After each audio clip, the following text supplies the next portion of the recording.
Capítulo 14. Neuromitos. Conocemos destruyendo lo falso. Recientemente se ha dicho y advertido a maestros y profesores que si alguien viene a venderles un programa informático con el que, basado en el cerebro, pueden enseñar mejor a sus alumnos, lo primero que tienen que hacer es echarse la mano al bolsillo, pues ese vendedor solo querrá ganar dinero. Hoy los programas que se venden, una parte de ellos contienen falsas concepciones de la enseñanza, debido a un desconocimiento real de datos de cómo funciona el cerebro. El problema básico reside en que muchos maestros deseosos de implementar sus enseñanzas con métodos y prácticas nuevas y mejoren sus útiles docentes no poseen una preparación con la que pueden evaluar y criticar estos programas y los aceptan como bien fundamentados en neurociencia. La dificultad de todo esto no reside propiamente en los maestros, sino en esa dura realidad que es traspasarle los conocimientos neurocientíficos. Y es que existen conflictos en la relación neurocientífico-maestro y más allá con los profesores universitarios.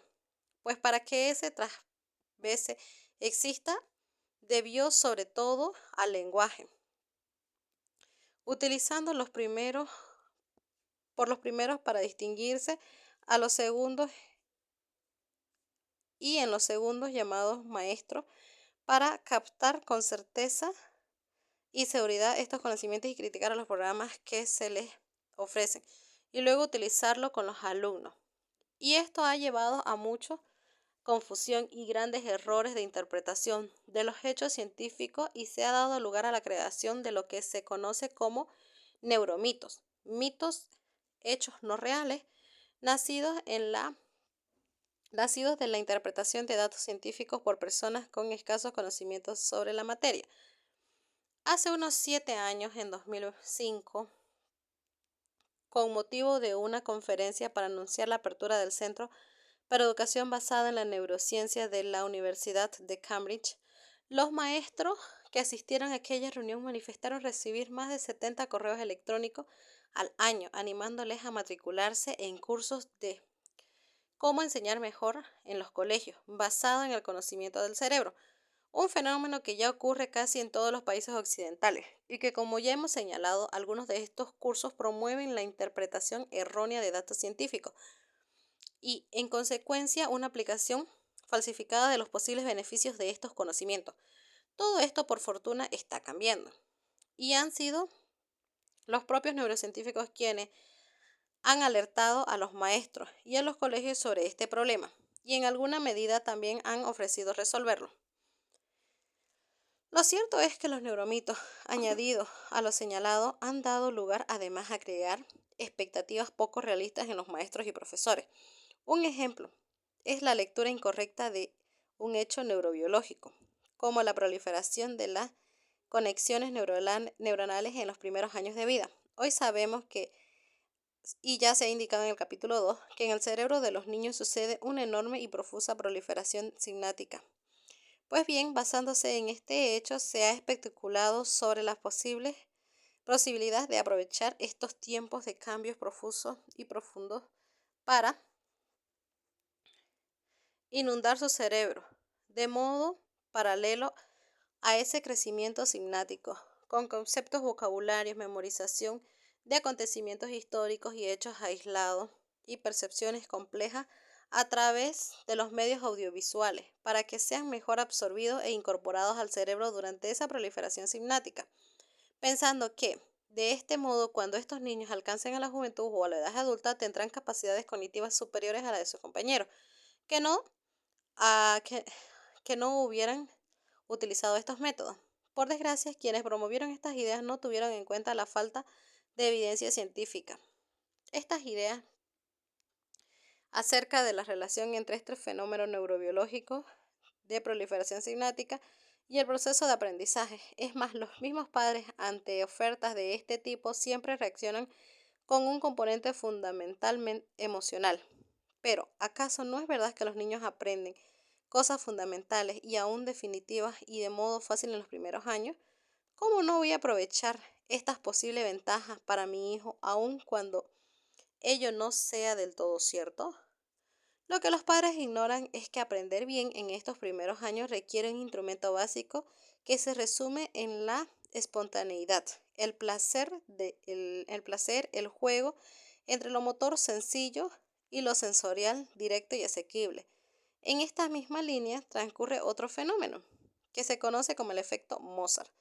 Durante algún tiempo se pensó que escuchar una sonata de piano o una sinfonía compuesta por Mozart frente al silencio o escuchar una charla relajante tenía un efecto de aumentar las capacidades de aprendizaje en los niños y también de facilitar el razonamiento abstracto de estudiantes universitarios. Otros estudios posteriores también surgieron que no solo la música de Mozart, sino otras músicas, incluso la lectura de un pasaje atractivo de un libro, eran capaces de influir en las tareas que realizaban los niños, fueran estas de recortar dibujos de papel o figuras de cartones, cuyos bordes para ser doblados ya venían festonados, y ellos se extrapoló a pensar que tal vez si los niños en sus primeros años escuchan música de Mozart en el ambiente relajado de sus casas, aquello podría tener efectos beneficiosos para su desarrollo mental y dar como resultado niños más capaces e inteligentes. Este estudio riguroso posteriormente se mostró claramente que no es el caso. El efecto Mozart pues fue desechado. Lo que sí se ha podido comprobar de modo sólido son los beneficios cognitivos de escuchar y tocar un instrumento. Solo escuchar no produce ningún beneficio claramente evidente. Escuchar y tocar al mismo tiempo, por el contrario, sí, la percepción, ejecución y la manipulación de un instrumento, activando áreas sensoriales y motoras simultáneamente, sí repercute en una mayor habilidad general de los niños. Estudios recientes han mostrado que tocar un instrumento resulta en una mejor comprensión del lenguaje y promueve además la mejora de habilidades generales, como la atención, la percepción y la discriminación de estímulos, tonos musicales, la memoria de trabajo y el control motor de la propia conducta. Hoy conocemos bien en neurociencia el efecto de la actividad motora sobre la misma percepción sensorial. Entre lo sensorial y lo motor hay un consciente necesario e imprescindible diálogo para la función de ambos sistemas y construcción sólida del mundo cognitivo. Hay muchos neuromitos que aun cuando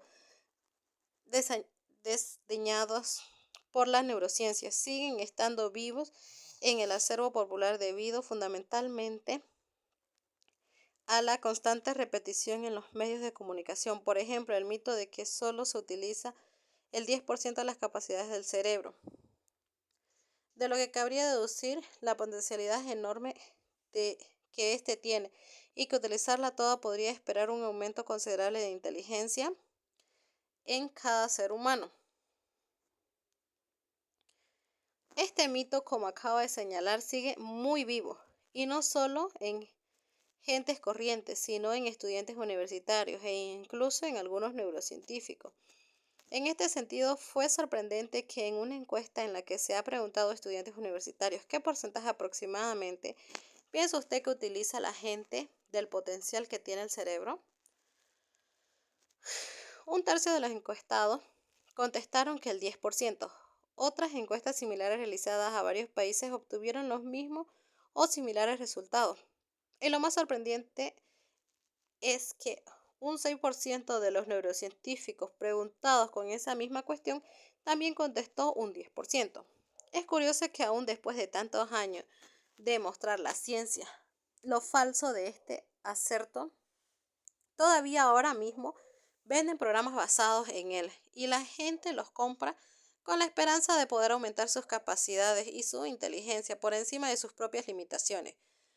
Hace un tiempo, en una reunión del Consejo de Investigación Nacional de Estados Unidos donde se discutió este mito, se concluyó que se podría erradicar si se dejaba claro públicamente su falsedad y haciendo hincapié que como tantas propuestas milagrosas de automejorar las capacidades de una manera fácil y rápida, era un camino estéril, ya que nada puede sustituir al lento y duro proceso del trabajo de la disciplina en el trabajo, cuando se trata de aumentar las capacidades intelectuales o de otro tipo de cada uno. Claramente no sirvió de mucho, y digámoslo ya, el cerebro utiliza todos sus recursos, genética y entrenamiento, cada vez que se enfrenta a la solución de problemas en los procesos de aprendizaje y memoria. Otro neuromito es que el cerebro derecho, cerebro izquierdo, es un neuromito creado sobre la propuesta de que los niños habría que enseñarle en los colegios tras ser clasificados previamente como niños nacidos con una predominancia del hemisferio derecho versus el hemisferio izquierdo.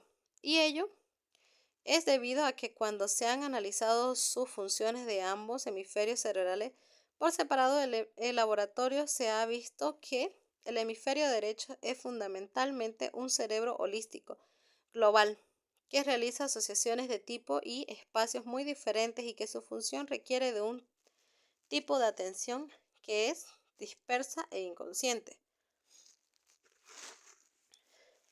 El hemicerebro creador del hemicerebro izquierdo, por su parte, es el cerebro del lenguaje, la lógica, las matemáticas y requiere durante un proceso de aprendizaje de esa atención que acabamos de mencionar, ya que hemos llamado atención focalizada. Es el cerebro analítico. Basándose en estos datos, se ha extrapolado la idea de que hay niños con predominancias de cerebros izquierdos, de cerebros derechos y otros que predominan de cerebros izquierdos. Con ello se ha creado la idea equivocada y el mito de que hay dos cerebros que trabajan de modo independiente y con preferencia por uno u otro tipo de cosas por aprender.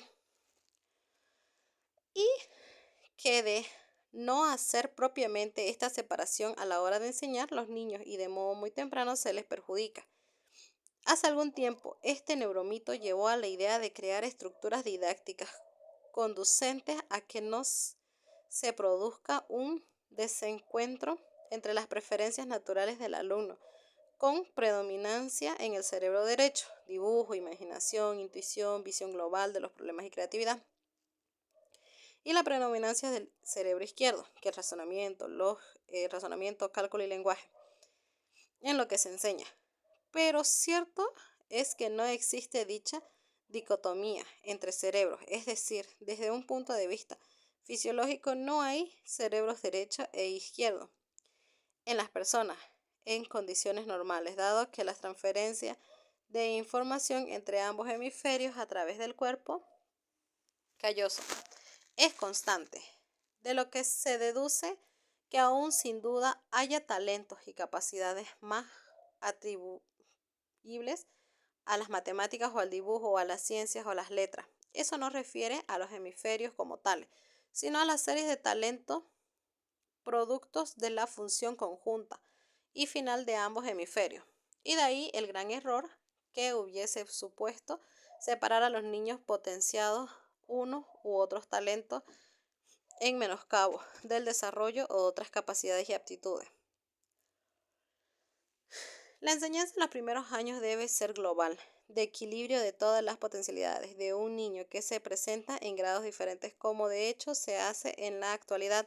Este mito fue desechado hace ya tiempo. Otro neuromito, también desechado, es el que llevó a pensar que existen talentos diferentes que llamamos niños visuales y niños auditivos o niños cineásticos, es decir, niños que aprenden mejor a través de las percepciones visuales, auditivas o del movimiento corporal. Esto condujo a crear programas que ofertaron por muchos maestros basados en la convivencia de enseñar de forma selectiva a los niños bajo estímulos predominantes, visuales, auditivos o cinésticos.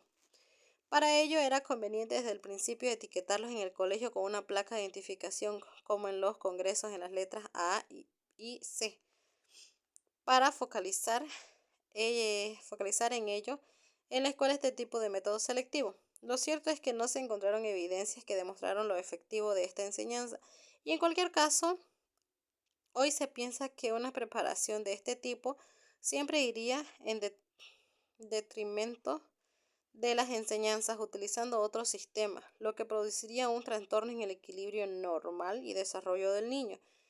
Evidentemente esto en principio se vio como algo lógico que fue un fracaso y también abandonó en la práctica. Por último, destaco otro neuromito, el del computador y el cerebro. Con frecuencia en el contexto de la enseñanza y de modo erróneo se utiliza el símil que el cerebro trabaja y opera como un ordenador, dando con esta sobresimplificación un concepto burdo y equivocado científicamente hablando del funcionamiento del cerebro. El cerebro humano no es un producto actual, no final, del proceso evolutivo que ha llevado a muchos millones de años de azar, reajustes constantes, de pruebas y error, en el duro banco experimental de la evolución biológica. El cerebro humano no es una máquina, es un órgano cuyo funcionamiento íntimo en relación a cómo se elaboran las altas funciones cognitivas, por ejemplo, se ignora. El ordenador, por lo contrario, sí es una máquina, sus componentes y funcionamientos se conocen perfectamente dado que es el hombre quien lo ha construido. Incluso, por supuesto, los ordenadores que aprenden y cambian la estructura y operatividad con la interacción con su entorno. Cierto es que el cerebro opera con relativa rigidez de un ordenador a la hora de resolver problemas. El cerebro posee infinitas vías de resolverlo y sobre todo los cerebros operan sobre la base de significados y emocionales y de conciencia que no alcanzaría ningún diseño computacional. Y así tantos otros 50 neuromitos que se van creando y algunos almacenando en el cerebro popular. Por ejemplo, aquel que predicaba que se debe hablar en una lengua antes de aprender otra. Falso. Los niños aprenden dos lenguas de sus padres desde el nacimiento. No las confunden entre sí. Es más, los niños aprenden dos lenguas al mismo tiempo, adquieren ventajas cognitivas y potencian sus estructuras lingüísticas de un cerebro para el aprendizaje de otros idiomas. Posteriormente, ya lo hemos visto a propósito en el capítulo 11, o aquel otro que señala que el cerebro del hombre y de la mujer difieren de la forma en la que aprenden. No hay datos fehacientes que lo demuestren. Y si bien eventualmente tal cosa fuera cierta, sería en tan pequeño grado que se vería difuminado por las propias diferencias individuales. Por último, ese es otro mito tan extendido, aceptado y creído por tanta gente en el mundo como es el de la percepción extrasensorial, cuando ésta no existe, y por la extrapolación que lleva a alimentar y mantener el pensamiento mágico primitivo frente al pensamiento crítico y analítico, referido en el capítulo 20. Sin duda, que es una creación de los neuromitos, desempeña un papel sobresaliente en la sociedad y la cultura de que se trate. Valga en este contexto el mito de la percepción extrasensorial que acabamos de mencionar. Por ejemplo, investigaciones recientes muestran que las variaciones en las creencias y el pensamiento mágico difieren de modo sustancial según se trate de una población en la que se encuentra constantemente amenazada la seguridad, por ejemplo, guerra. Hay desamparo, se teme por la salud y hay riesgo de perder la vida. Frente a aquellas otras sociedades que la población siente seguridad, tiene una buena educación y altos niveles de desarrollo económico. En este último tipo de colectividad, del nivel de las creencias en lo sobrenatural y lo mágico significativamente más bajo y se compara con las primeras.